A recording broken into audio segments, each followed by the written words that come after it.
Good morning. I hope it's a good morning. How about the last dose, probably the last dose, if not the second last dose of Bathroom Talk with Somizi?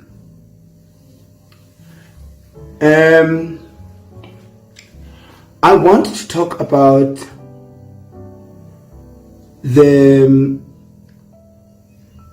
the level of anxiety and overthinking and sadness and doses of depression that go on around this time of the year.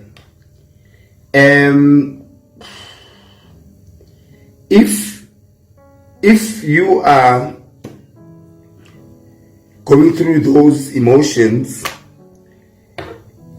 it is normal.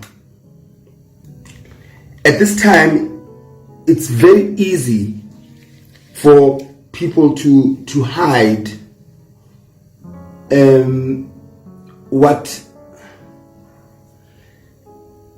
they are going through, because it's festive, it's colors, it's lights, it's this and that, and this is the time where depression kicks in. This is the time where anxiety kicks in because of a whole lot of things. I'll give you an example with me personally. This is the time where I reflect, and also this is the time most of my family members have passed. You know, my mother, my sisters,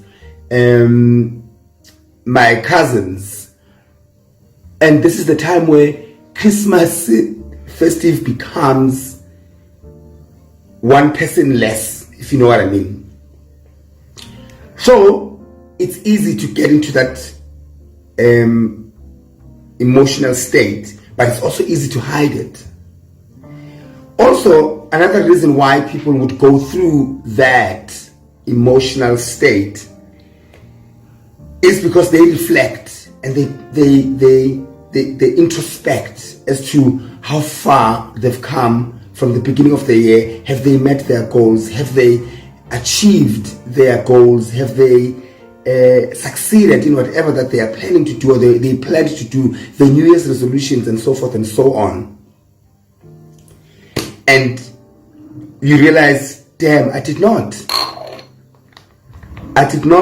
achieve even half of what I'd planned to do, and that can lead you into depression. But also the anxiety can be caused by what the future looks like. January, for me, brings me the biggest anxiety, and I hate it. I hate it because you are on a high in December, you are on an unrealistic high sometimes, or in a bubble where you're like, let me forget about the problems, let me enjoy the festive, because Christmas comes once. There's a saying that goes like that: Christmas comes once a year, and you're in that mode, and then the 2nd of Jan kicks in, the debit orders come out. That's when you realize, oh, the school uniform ads, they bring you such anxiety, and you realize that now it's on your marks, get set, ready, go. What does the future hold for me? What does this new year hold for me? And that can bring depression and anxiety. I've said a lot in this short space of time, but all I want to say to you is that 1, depression is real. 2, when you say you are depressed, it's not an attention-seeking thing. Don't be afraid to say those words so that you are able to get help. And for me, if I can stand here and it means I'm embarrassing myself or I'm becoming too vulnerable, so be it, because that for me is therapeutic.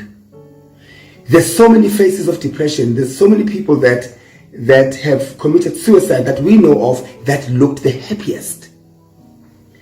And depression is evil because it hides itself in the most beautiful people, in the most beautiful faces, in the most beautiful expressions. But I will never stop advocating the importance of speaking out. I'll never stop advocating the importance of being vulnerable and not feel shame. And I hope and wish that I carry on like this and I don't let you down. And letting you down for me is giving up. Letting you down for me is killing myself. Letting you down for me is not believing that there is hope. Letting you down for me is not letting you know that there is hope. It is a spiritual war, it is a physical war, it is a mental war, but it can be won. I believe it can be won by people being human beings, people being like myself, being human, and say, I do go through such emotions. No amount of money can buy the level of believing that you can come out of a situation. And it only takes your state of mind. It only takes your surroundings. It only takes you believing that there's a spiritual power. It only takes God. You allowing God to also be a part of your fight and your war. I've been talking for 6 minutes. I want to wrap it up quickly, but I want to share a story of how important it is to talk, or how important it is to be that friend that is able to be vulnerable. Because you being vulnerable, because you look so strong, you look so happy, you look so beautiful, you look so successful, and you don't realize that you not talking can make people in your space not be able to be vulnerable, because they think your life is perfect and they don't want their lives to seem not perfect. And I'll tell you why I'm saying that. I am the type that shares. Even my glory I share, my story I share, even with my friends I do share. And this past week I shared something personal that happened to me that I could hide and choose to hide and let it chow me. It was a business transaction that did not go well, and it could lead me to depression, and it almost led me to depression because I lost out on money. And I decided the following day I shared with my best friend, Ndo, I shared with Ndo the same time it happened. Then I shared with my other friend the following day over video call. My friend says, how are you? It's easy when someone says, how are you? And you go, actually, I'm fine, I'm okay. And you're not okay.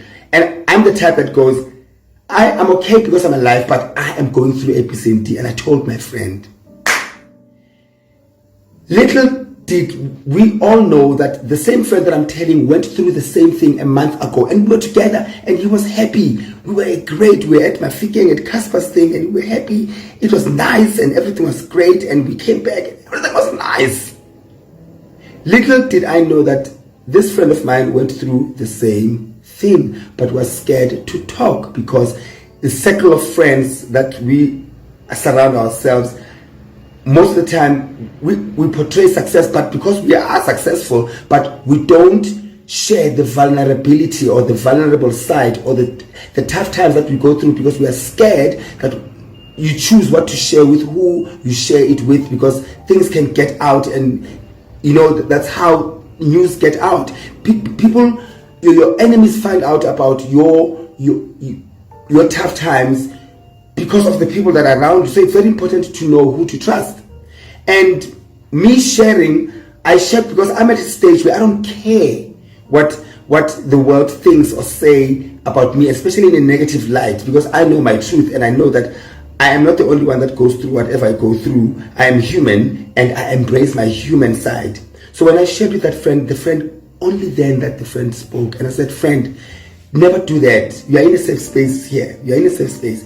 And that for me is the reason why I am here now as well, and I'm able to come here and go, you are not alone. You are not going through what you are going through alone. You are not being negative when you feel good.